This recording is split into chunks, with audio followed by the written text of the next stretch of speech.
Nous bénissons le Seigneur pour cette opportunité qu'il nous donne de nous présenter, au devant de vous. Mon nom est Christian Bouy Berger. Je viens au nom du Seigneur apporter un message de la part du Seigneur que nous avons reçu de la part du Seigneur lorsque nous étions en prière la semaine ou le mois passé, au mois de mai. Soyez donc connectés sur cette chaîne Bishop Jidel TV. Je répète, Bishop Jidel TV. Alors, je vais commencer par une petite exhortation. Je suis dans Nombre 17, le verset 1 au verset 9. Là, nous voyons une crise naître au sein d'Israël. C'était quoi la crise? On voit trois personnes, Dathan, Coré et Abiram, s'opposer contre le leadership de Moïse et d'Aaron à la tête d'Israël. Ils avaient à leur suite 250 personnes pour leur rébellion qu'ils ont faite. Et face à cette crise qui était née, on voit Dieu convoquer non les personnes mais leurs verges. Dieu dit que chaque chef de tribu écrive son nom sur la verge et apportez-moi ces verges à la table à la tente d'assignation. Soit 12 verges ou 12 bâtons pour chaque tribu. On voit le lendemain matin, c'était les bâtons d'Aaron qui avaient fleuri. Et la Bible nous montre l'identité de ces bâtons, de cette verge. On nous parle que c'était les bâtons d'Aaron. Pardon, c'était l'amandier qui avait fleuri. Donc les bâtons d'Aaron qui avaient fleuri, c'était du type d'amandier. Donc nous voyons qu'au sein de cette crise qui était née, on voit Dieu confirmer un leadership. Le leadership de Moïse et le leadership d'Aaron au sein de ces peuples d'Israël. Par là, je suis en train de comprendre quoi? À chaque fois qu'il y a crise dans une communauté, dans une nation, dans un groupe, dans une église, Dieu produit un réveil. Dieu produit une réponse pour confirmer un leadership. Donc Dieu élève un leadership. Dieu suscite un leadership pour montrer les chemins au peuple. Donc je suis en train de comprendre que les crises sont donc l'antichambre, sont donc les incubateurs pour la naissance ou l'émergence des leaders ou des leaderships. Au sein de cette crise, le Seigneur va élever 5 catégories de leaders ou de leadership. La première catégorie qui sera élevée, elle sera dans le sacerdoce. La deuxième catégorie qui sera élevée, ça sera dans la politique. La troisième sera dans l'économie. La quatrième sera dans le culturel. Et la cinquième sera dans le social. Ce sont les 5 types de leadership que Dieu a eu le soin de tailler dans l'anonymat. Ce sont les 5 types de ces leadership qui vont très bientôt sortir au sein de cette crise qu'est la RDC. Alors, je m'en vais vous donner ces messages. Alors que nous étions en prière le mois passé, au mois de mai, le Seigneur nous a parlé pour cette crise de la RDC. Il a dit qu'inévitablement, cette crise passera par le dialogue. Je répète, inévitablement, cette crise doit passer par le dialogue. Et toute personne qui s'opposera à ce dialogue va rencontrer Dieu en personne. Les parties prenantes devront donc arriver à se parler ou à dialoguer afin de sortir la RDC de cette crise dans laquelle nous sommes plongés.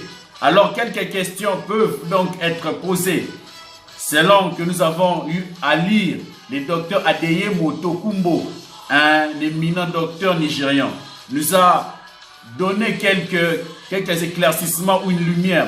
Nous a dit face à une crise, il faudrait nous poser 3 questions. La première question est la suivante.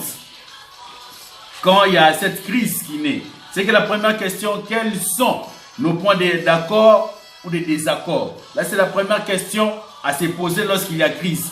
Quels sont nos points d'accord et de désaccord? La deuxième question à se poser, pourquoi sommes-nous d'accord ou en désaccord? Et la troisième question à se poser, comment passer ces caps et aller au-delà? Aller de l'avant. Comment on peut passer ces caps? Comment? C'est la troisième question. Et face à cela, il y a 5 principes à observer. C'est que le premier principe que nous devons observer, c'est que la communication, il devra y avoir une communication honnête. Bien-aimés, chers Congolais, vous qui me suivez, la diaspora comme du pays, Les replis et les silences face aux problèmes ne font qu'approfondir les problèmes. On devra donc s'ouvrir, on devra se parler, il devra y avoir une communication honnête. On voit dans Genèse 13 un conflit naître, une crise ou une tension pouvant amener à une crise sérieuse, à une crise peut-être sanglante entre les serviteurs d'Abraham et ceux de Lot.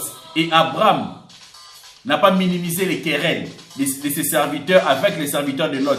Abraham a affronté les problèmes et Abraham a pu désarmer la tension qui voulait naître. Il a dit qu'il n'y ait pas querelle entre nous, car nous sommes frères. Lot, nous sommes frères. Congolais, qu'il n'y ait pas conflit entre nous. Nous sommes frères. On n'a qu'un seul Congo. C'est don béni de l'Éternel. C'est don des aïeux. Ne nous divisons pas. Communiquons honnêtement. Nous allons trouver l'issue. Le deuxième principe, au-delà de la communication honnête, c'est que le deuxième principe, on doit aller au fond des choses et examiner. Je répète, aller au fond des choses et examiner les motivations secrètes. Bien souvent, le problème, la cause de la crise n'est pas dans le problème, mais c'est dans les motivations secrètes. Quelles sont nos motivations? Chers Congolais, quelles sont nos motivations? Le troisième principe, c'est la négociation. Il faudrait donc négocier. Chaque partie devra donc venir sur la table de négociation pour non seulement recevoir, mais aussi pour donner. Il ne doit pas y avoir un gagnant et un perdant. Lorsque nous venons avec une idée des gagnants et des perdants, la négociation n'aboutira pas. Chaque partie se sentira frustrée. Je nous ramène en 1918, au sortir de la Première Guerre mondiale. Les tribunaux de Nuremberg, tous ont condamné l'Allemagne. L'Allemagne était sortie frustrée. On a vu l'Allemagne déclencher la Deuxième Guerre mondiale. Lorsque nous venons à une négociation, ce n'est pas pour être gagnant et perdant. Nous sommes tous gagnants-gagnants. Nous donnons et nous recevons. Le quatrième principe, c'est l'intervention extérieure. Il arrive de fois que les parties prenantes n'arrivent pas à se parler. Alors il devrait y avoir une intervention extérieure, une personne neutre, pour mettre ensemble les deux parties afin de communiquer. Et le dernier principe, c'est la prière. C'est là où j'appelle à tous les enfants de Dieu de prier. Parce que Hébreux 11:3 nous dit ceci. C'est par la foi que nous savons que ce qui est matériel vient de ce qui est immatériel. Ou ce qui est physique vient de ce qui est spirituel. C'est le spirituel qui engendre le matériel. Frères, sœurs, il y a une portée spirituelle de la crise dans laquelle nous traversons. Chers Congolais, de partout où nous sommes, lèvons-nous en prière afin d'invoquer l'Éternel pour dissiper tout malentendu pouvant s'élever afin de déchirer cette nation. On n'a pas deux nations, il n'y a pas deux RDC, il n'y a qu'une seule RDC. Notre don béni de l'Éternel. Chers chrétiens, lèvons-nous et prions. Ainsi a été le message. Que Dieu bénisse la RDC. Que Dieu bénisse la RDC. Que Dieu bénisse la RDC.